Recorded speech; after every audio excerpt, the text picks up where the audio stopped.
আসসালামু আলাইকুম আমার আদরের ভাই ও বোনেরা, আশা রাখি সকলে ভালো আছো। আজকে রেসিপিতে থাকছে এই যে সিমের বিচি, সুন্দর সুন্দর সিমের বিচি একদম বাতি, সাথে আছে মুরগির মাংস। রেসিপি হবে, সাথেই থাকো। রান্নার জন্য তেল দিয়ে দিলাম,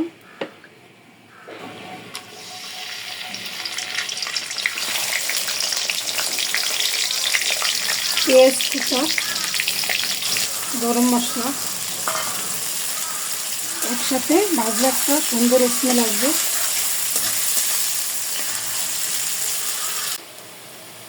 এই যে পেঁয়াজটা মোটামুটি ভাজা হয়ে গেছে, বাকি মশলাগুলো দিয়ে দেব।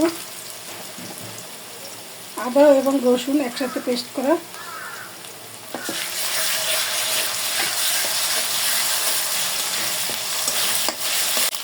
ধনিয়া এবং জিরা,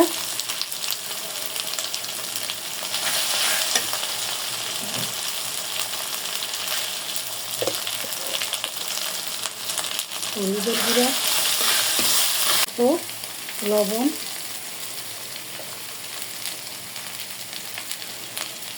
একদম প্রকৃতিটা লাল মরিচের গুঁড়ো আর একটু দিব। পানি দিয়ে মশলাটা ভালো করে কষিয়ে নেব। মশলাটা সুন্দর করে কষিয়ে নিতে হবে। মশলাটা সেইভাবে কষাই নিচ্ছি, মুরগি দিয়ে দেবো।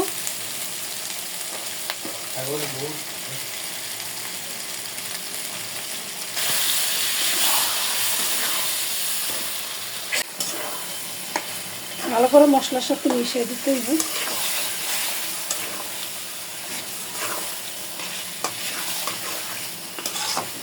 একটু পরে সিমের বিচি দিয়ে দেবো।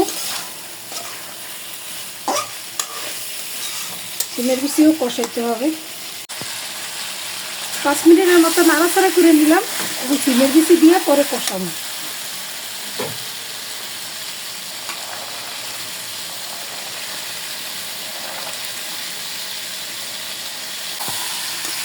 সিমের বিচি দেওয়া হয়ে গেছে মাংসের সাথে।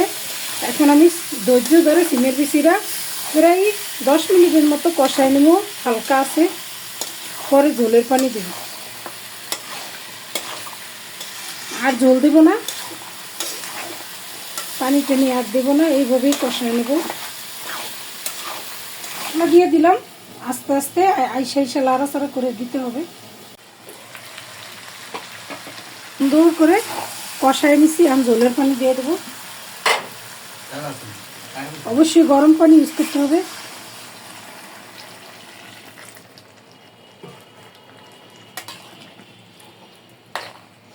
আর ঝোল দেব না, এই ঝোলেই রান্না হয়ে যাবে।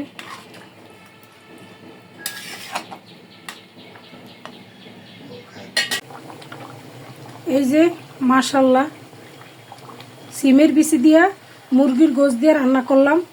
সুন্দর একটা ফ্লেভার আসতেছে, আলহামদুলিল্লাহ। গরম ভাতের সাথে সেই হবে। হালকা একটু ঝোল ঝোল রাখছি, আর কমাবো না, এভাবেই রান্না করব, আর কোনো মশলাও দিব না। তো আজকের মতো আমি এখানে বিদায় নিয়ে নেব। যে যেখানে আছো ভালো থাকো, আল্লাহ সকলকে ভালো রাখুক। আমার এই রান্নাটা যদি তোমাদের একটু ভালো লাগে, প্লিজ আমার চ্যানেলটি সাবস্ক্রাইব করে দিও, একটু শেয়ার দিয়ে দিও। আসসালামু আলাইকুম।